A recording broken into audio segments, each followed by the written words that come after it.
মানুষের ক্ষতি কয় প্রকার? আমার সাথে বলেন, মানুষের ক্ষতি দুই প্রকার। কয় প্রকার? মানুষের ক্ষতি কয় প্রকার? এক, ইহকালীন ক্ষতি, দুই, পরকালীন ক্ষতি। এক, ইহকালীন ক্ষতি, দুই, পরকালীন ক্ষতি। ইহকালীন ক্ষতি কি? ইহকালীন ক্ষতি হচ্ছে সূরাতুল রুমের এই আয়াতটা।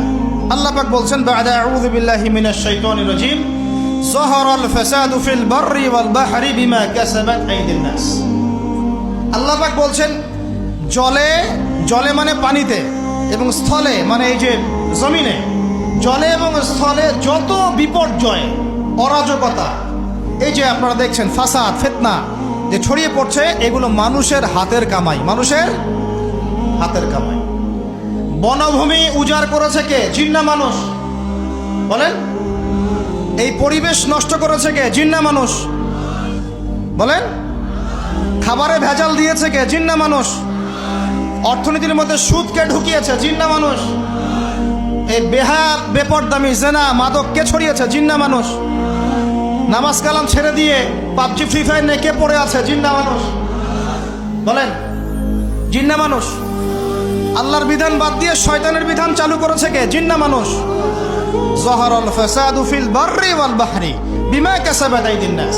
জলে স্থলে যত বিপর্যয়, অরাজকতা, সমস্যা, এগুলো মানুষের হাতের কামাই। বলি নাউজুবিল্লাহ। আমরা যা করব তাই পাবো। আমরা যা করব তাই। মাদক খাচ্ছেন আপনি, আপনাকে ফল ভোগ করতে হবে। সুদ খাচ্ছেন আপনি, আপনাকেই ফল ভোগ করতে হবে। এই বেহায়ের মতো মেয়েরা চলছে, ওকেই দেখবেন ফল ভোগ করতে হবে। মেয়ের সাথে হারাম সম্পর্ক করছেন, আপনাকে ফল ভোগ করতে হবে। যে পাপ করবে তাকে তার ফল ভোগ করতেই হবে। আল্লাহ পাক আমাদেরকে হেফাজত করেন, মাফ করেন। তাহলে মানুষের একটা ক্ষতি পেলাম, ইহকালীন ক্ষতি। কি ক্ষতি ভাই? আর দুই নাম্বার হচ্ছে পরকালীন ক্ষতি। পরকালীন ক্ষতি কেমন? এবার বোঝেন। এই যে আমরা নিশ্চিন্তে ঘুমাই, সারা জীবন 30, 40, 50 বছর নিশ্চিন্তে কাটাচ্ছি, কোনো ফিকির নাই, নিজের পরিবারের, সমাজের, রাষ্ট্রের, উম্মার কোনো ফিকির নাই, অথচ এই মানুষের সামনে অপেক্ষা করছে মৃত্যু।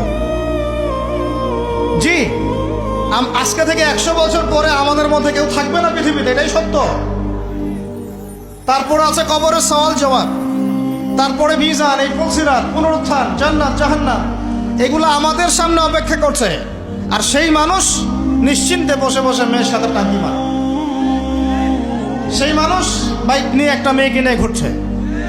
সেই মেয়ে একটা ছেলের সাথে চটপটি ফুচকা খায়। সেই লোক আল্লাহর বিধানকে সরাই দিয়ে শয়তানের বিধান চালু করা শুরু করল।